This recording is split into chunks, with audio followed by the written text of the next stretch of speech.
6 a.m. show, we heard Stephen Williford of Sutherland Springs, Texas, describe how he encountered a mass shooter outside the First Baptist Church on November 5th, 2017. Williford shot him, but the gunman was dressed in body armor and wasn't hurt. As Williford watched the shooter drive off, he knew he couldn't let it end that way. So he flagged down another driver and asked him to help chase the gunman down the highway. Tell me about the chase down the highway as you were following this shooter. Johnny was on 911 with dispatch, and he had not even said a word to me. He just unlocked the truck. I climbed in and we took off, and we're splitting cars and running down the road, amazing speed, and we're trying to find crossroads to be able to tell dispatch where we were. You know, telling them, look, he's left the church, we're chasing him, we're going down 539, and we kept looking for crossroads. Okay, 2771, you know, we're telling them streets as we passed them. And at the first part of it, he wasn't even within eyesight. We didn't see him.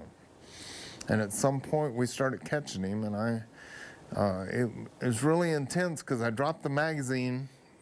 I didn't have a full loaded magazine. I dropped the magazine and I looked and I had one round in the top of the magazine and one in the chamber. I knew I had 2 rounds left and he still had on Class 3 body armor.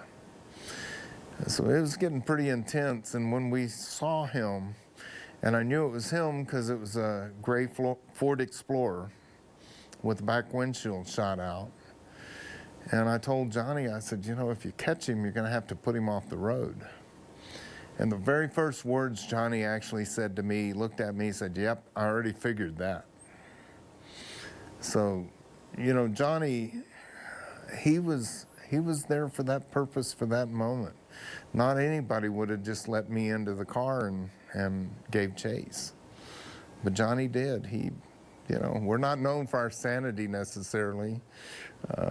Johnny chasing him down the road, and he was ready to put him off the road. The vehicle had, by the time we started catching him, he pulled off the side of the road with a road sign right in front of him and stopped.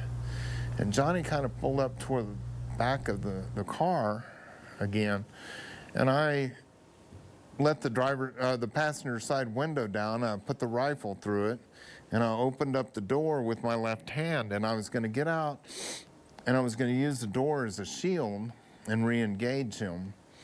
But before my foot hit the ground, he accelerated, he took the sign out, it flipped over the vehicle, he went back up on the road, and Johnny took off after him. I barely got my foot in the door before we were off chasing him again. He ran another 3/4 of a mile up the road. This time he swerved off to the left-hand side of the road and through a fence and out into a field, and he stopped. And Johnny stopped on the road, and I told Johnny, just get down below the dash and just stay out of gunfire.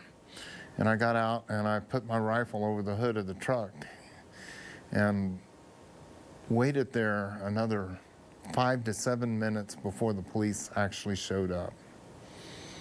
It was the longest 5 to 7 minutes of my life. The way you tell this story, I know you've told it quite a bit, but everything seems to be so down to an instinct for you. I imagine that this has to do with the training that you had. Tell me about the training. You said you're a gun instructor. How long have you been shooting?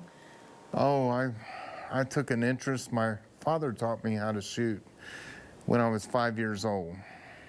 And when I became a teenager, I took a real interest in shooting and competitive, and I just love the sport. It's great. And so through my competition shooting and moving and shooting at bowling pins and swing targets and things, and you know, if you're ever in a gunfight and you're just standing and shooting in one spot, you're a target. So my competition and the things that I trained and the things I did beforehand made me ready for that moment. I can't help but marvel at how calm you seem to tell the story. Were you emotional when this was happening? What was going through your mind when you saw someone walking out of a church who clearly looked like he was ready to go in there and kill people and not get hurt himself? Well, I truly believe God's hand was on me. Again, I'm a Christian, and I believe God spoke to me and kept me calm. I was terrified. Don't get me wrong. You know, the craziest question I ever get asked is, "Were you scared?" No, I wasn't scared at all. I was terrified. But how can you be terrified and dead calm at the same time? And I believe it's only through God's hand that you can do that. And I believe God was with me that day and spoke to me and kept me calm.